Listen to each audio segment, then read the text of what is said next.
YouTube. We back with another Mr. Ballen, like always. Today we got the worst way to find out you're not alone in the forest. Make sure y'all like, comment, subscribe. Today, I'm going to tell you 3 stories that all center around creatures. The first story you'll hear is sort of uplifting in a way, and then the last 2 stories are downright spooky. But before we get into those stories, if you're a fan of the strange, dark, and mysterious delivered in story format, then you've come to the right place because that's all we do, and we upload once a week. So if that's of interest to you, please hit the like button like it owes you money, but not too hard because we need it for next week's episode. Also, please subscribe to our channel and turn on all notifications so you don't miss any of our weekly uploads. Okay, let's get into today's stories.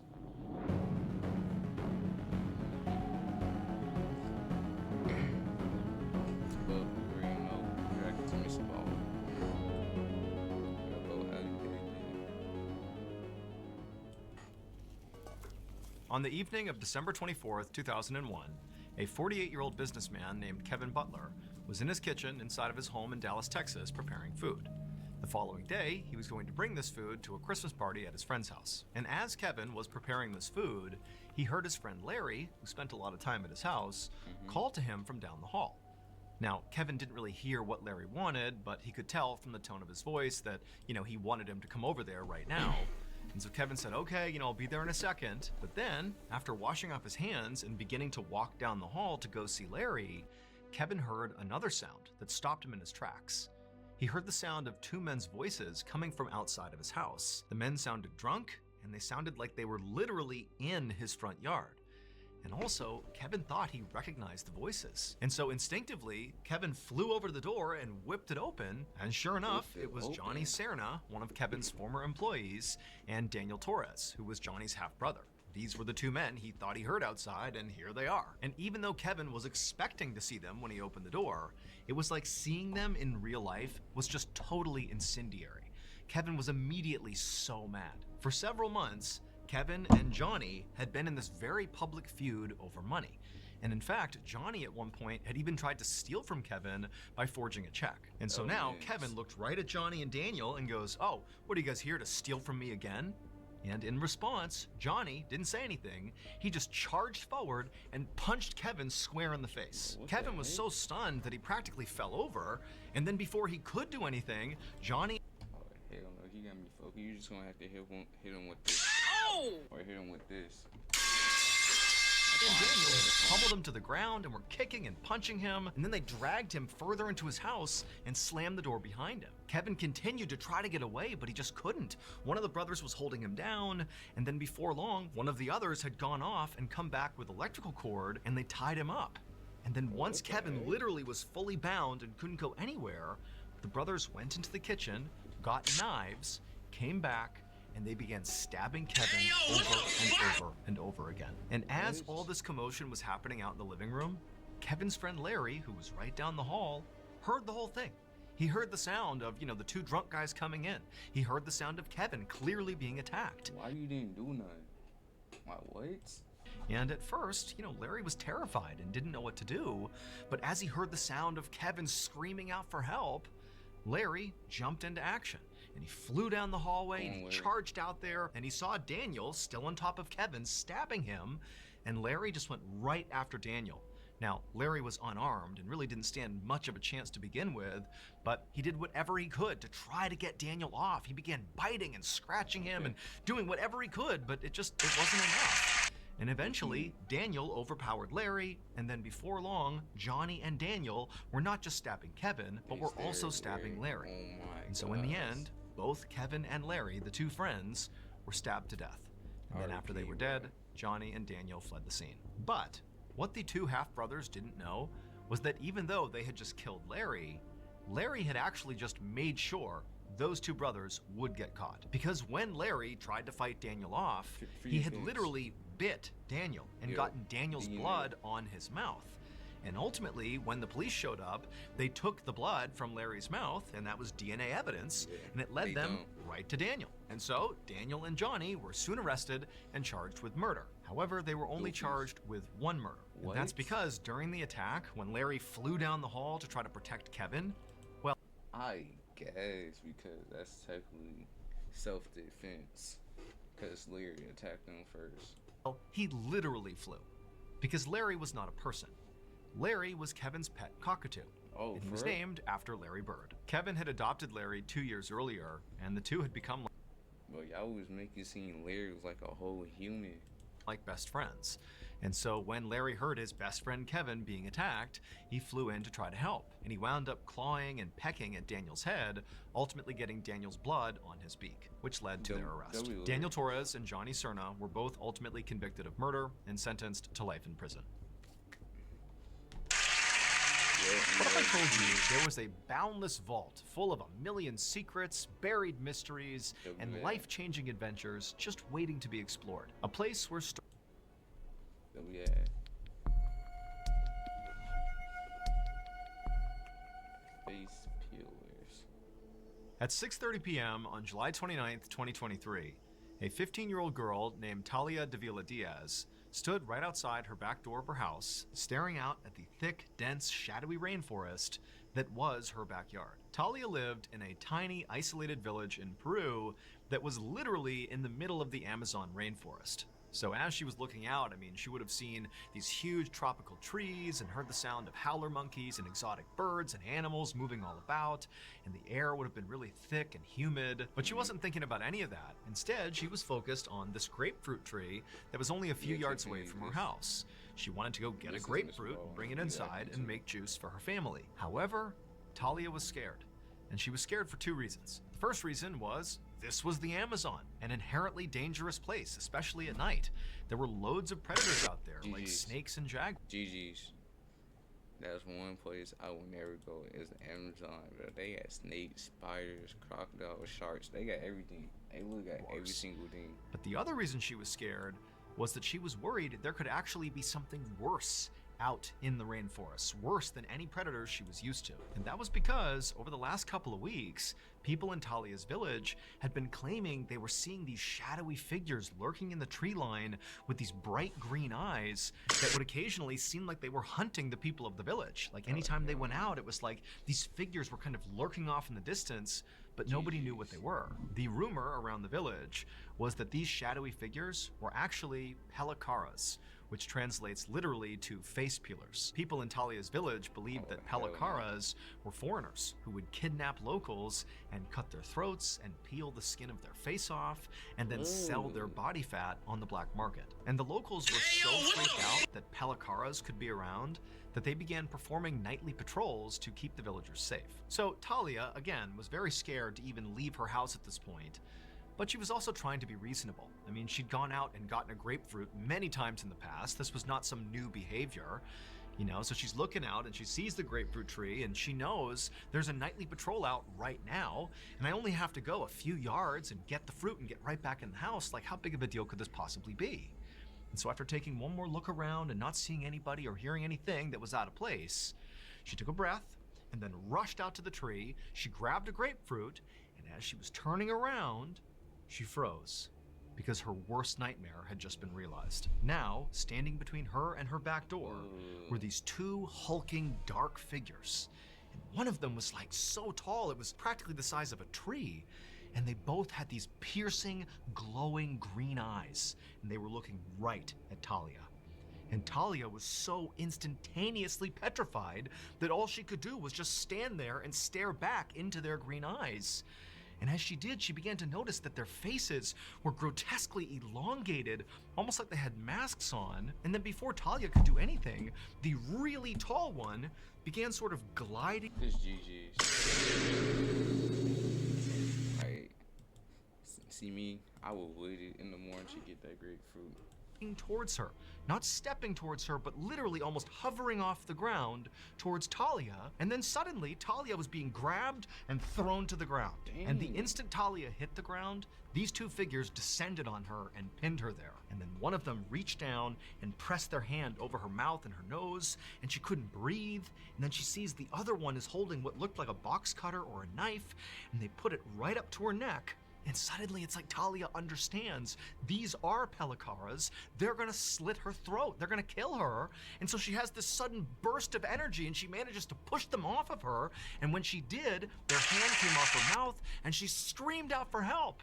and she heard somewhere in the village voices yelling back to her, and then she heard footsteps, and she knew it was the night patrol coming to save her. And so at this point, the figures released Talia, and she scrambled to her feet and immediately ran towards her house right as the night patrol came bounding into her yard, and one of the men had a gun, and he raised it and began shooting in the direction of the figures. And Talia, she's totally panicked, and she turns around and she looks at her attackers, and she's expecting them to, be fleeing into the rainforest. But instead, these dark figures, they were like levitating in the sky. You might as well just pack that shit up. Be real. And they were looking down at Talia and the night patrol with their glowing green eyes as they literally began to levitate into the sky. And the whole time, the night patrol is firing repeatedly at these things, and they just drifted off into the night and disappeared. Talia ultimately would not suffer any physical injuries from this encounter, but mentally, she was a wreck. And frankly, so was the rest of the people in her village.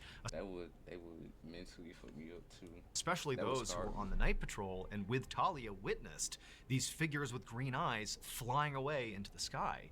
I mean, the fear in this village following this encounter was through the roof.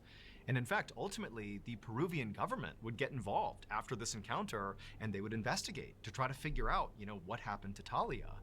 And they would ultimately conclude that there was an illegal mining operation happening somewhere in the rainforest, and some of these miners, in an effort to scare people away from coming anywhere near their operation, they got their hands on jetpacks, wore armor and masks, and then went into villages like Talia's and basically pretended to be aliens, and then went in an illegal mining operation. What government village following this encounter was through the roof. And in fact, ultimately, the Peruvian government would get involved after this encounter, and they would investigate to try to figure out, what happened to Talia. And they would ultimately conclude that there was an illegal mining operation happening somewhere in the rainforest, and some of these miners, in an effort to scare people away from coming anywhere near their operation, they got their hands on jetpacks, wore armor and masks, and then went into villages like Talia's and basically pretended to be aliens, and then did, fly off on their jetpacks. That is the official story as of right now. However, people like Talia and the other people in her village, and many other people who live in the Amazon rainforest who have come in contact with these figures with green eyes, they say those are no miners. Those are either Palacaras, or they are creatures from another world.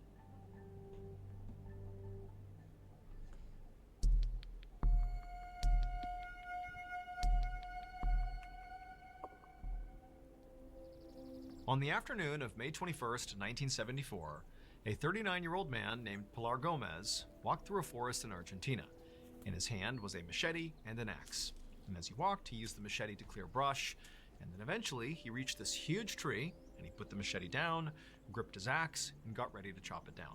However, before Pilar took his first swing, he looked up and he noticed pretty high up on this tree were these very deep claw marks right into the bark of the tree. Now, at first he thought, oh, that's gotta be, a bear's claw marks. But the more he looked at it, the more he realized that would have been an enormous bear to leave marks like those. I mean, these are deep and wide claw marks. Now, Pilar was a professional lumberjack, and he actually lived in this section of forest. He owned this plot of the forest. His cabin was only a few yards away, and he was used to coming in contact with the wildlife, like bears. Now, his friends and family thought he was crazy for living out here. I mean, his neighbors were miles away. He didn't have a phone or a car. He lived totally alone. And so, in virtue of living in this isolated forest, Pilar routinely... Yeah, this nigga's tripping. No car, no Wi-Fi, no people in there. came across animals that lived out here, like bears. I don't know what he was thinking, like... Is this nigga serious? And it didn't really frighten him. He sort of understood that's part of living out here. But he knew his friends and family thought he was totally crazy for living out here. And not just because it was so isolated, not just because he didn't have a car or a phone and was totally alone basically 24/7, but because, according to local legend, this particular forest was effectively haunted. There were these apparent unnatural... Haunted? Forest. Like, haunted in general, I'm out. But on haunted and forest, yeah. Packed L. Huge creatures that roamed this Packed forest L. and would prey on people like Pilar. But Pilar didn't believe in any of that nonsense. He knew that, as he looked at these claw marks, this has to be a bear. This is not some huge, unnatural creature that's completely made up. And so Pilar just went ahead and began cutting this tree down. And right as this tree smashed into the ground, making a thundering boom, at the exact same moment, basically right behind Pilar, he heard this horrible growling noise, like a huge animal was basically coming up right behind him. And so Pilar, he whipped around and looked, but there was nothing there. It was just a wide open forest. Everywhere he looked, it was just trees, nothing else. And so Pilar began to think to himself, did I even hear that? I mean, could I really have just been hearing the sound of the tree hitting the ground that somehow also sounded like a growl behind me? Like, am I, psyching myself out here? Am I creating stories in my head because I'm thinking about those claw marks? And he was like, you know what? It's all gonna be in my head. I didn't hear anything. I'm all alone out here. I'm safe. I'm good. And so Pilar just got back to work processing this tree. For the next couple of hours, he didn't see or hear anything strange. He just continued to chop this tree into smaller pieces, and then he would carry those pieces right over to his cabin, which again was not far away, and he stacked up this huge pile of lumber right beside the side of his cabin. And then finally, when the tree was all processed and Pilar was back in his cabin, I'm glad he's bugging. Once I heard that, and then I'm out. Like they can take he realized he was pretty hungry. At this point, it was getting dark outside and it was time for dinner. Typically, Pilar would eat his dinner outside. He enjoyed listening to the crickets and just feeling the warm night air, and tonight was no exception. So he grabbed some stew from the night before, he went outside, and outside he had this table that was right next to his cabin, and then just beyond the table, farther away from the cabin, was this wood stove. And so he got the wood stove going, and then he put his stew on the stove to warm up, and then he sat down at the table, and he just sat there, enjoying the night, waiting for his food to be done. And as Pilar just sat there relaxing, he suddenly realized that he couldn't hear any crickets. They had gone completely silent. And then as he looked around at the dark forest... No, that's creepy. Like, I need noise to sleep. But as I have no noise, that's creepy in general. No crickets. He realized the forest was actually silent. I mean, there was no noise whatsoever. The only noise was his stove. And Pilar knew that the only time the forest got this way was if there was some big predator around. And so right away, Pilar thought back to the claw marks in the tree and, that growling sound that he wasn't sure if he heard or not. And he's thinking, maybe the bear is back. And so Pilar scanned the tree line, trying to see movement, but there was nothing. It was just deadly silent and just a dark forest in all directions. And so feeling really unsettled, Pilar decided he should just go back inside his cabin and eat in there where it was more safe. And so Pilar stood up and he walked towards his cabin and he was about to go inside when he remembered he had left the stove on with the stew on top warming up. And so he turned back around and he looked out at the dark forest and it's still totally silent. He can't see any movement. And as quick as he could, he walked past the table, out to the stove. He shut the vents in the stove and he was about to grab the stew to go back inside with it when something really powerful struck him in the back, knocking the wind out of him. And then before he could react, he looked down and he saw this massive furry arm with sharp claws reaching around him, pulling at his midsection. It was the bear. And so immediately Pilar began thrashing, trying to get away, and he managed to kind of stumble forward, and his machete was on the ground near the stove. And he fumbles down, he grabs the machete, and he wheels around to strike this bear to get rid of it. But the second he saw the bear, he realized it wasn't a bear. And instinctively he knew he just had to run. And so he turned and began sprinting towards that lumber pile he had cut up before right next to his cabin. And as he was scrambling up this pile, he could hear the sound of this thing running towards him. And then he felt another explosion on the side of his head. And even though he now has been wounded, probably gravely, it was like all adrenaline. And he kept going up the lumber pile and he clambered onto the roof of his cabin. And he turned around, getting ready to fight as best as he could, whatever this thing was. But when he looked out, this thing was just gone. The forest was deadly silent again, and there was... Hell no. CIA planted that. Gotta be. Only reason. Nothing out there. Only And so reason. as he's sitting there kind of looking around, waiting for this thing to pop back up again, he reached up and he felt the side of his head, and his ear was missing. This thing had ripped his ear off when it hit him in the side of the head. Tyson? Pilar would remain on the roof of his cabin all night, just constantly scanning, looking for this bear creature to return. But it didn't. The forest just remained totally silent and nothing happened all night. And then finally in the morning, when the sun began to come up, the forest kind of went back to normal. And at that point, Pilar, he's kind of delirious from blood loss and the impact to his head.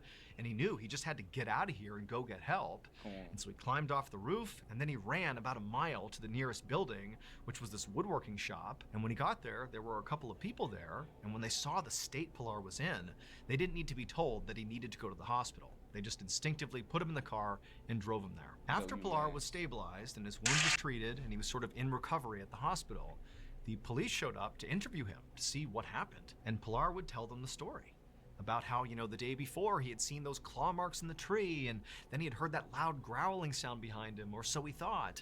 And then that night, this bear had attacked him at his cabin. And he said at some point he had broken away and grabbed the machete and he turned to defend himself and he got a good look at this bear. And it was at least 6 feet tall, it was covered in black hair, had sharp claws. I mean, it was every bit a bear, except its face. It wasn't a bear's face. It was a human face. Now, to this point, as What the fuck? What? Pilar was telling his story, one of the police officers was taking notes. Everything Pilar said, he was writing it down. But when Pilar began talking about the bear with the human face, the officer just stopped taking notes, and the officer said, that can't be true. There aren't any bears with human faces. But Pilar, he's like a rugged lumberjack who lives in the forest by himself. And he's telling these officers, I know how crazy this sounds. I know it's not realistic, but I'm telling you what I saw is this bear with a human face. That's what I saw. But the officer just 100% did not believe him. And ultimately, this went down as simply a bear attack. And that was it. The case was closed. However, despite what the police said, since the attack on Pilar, there have been at least 30 people who have come forward to say they either saw firsthand or were attacked by this bear-like creature with a human face in that forest in Argentina. Sightings are so common that locals even came up with a name for this creature. They call it the Ucumar. And to this day, nobody has any idea who or what it is. That's not worth it. That gotta be. In case you haven't heard yet, That's not no bear.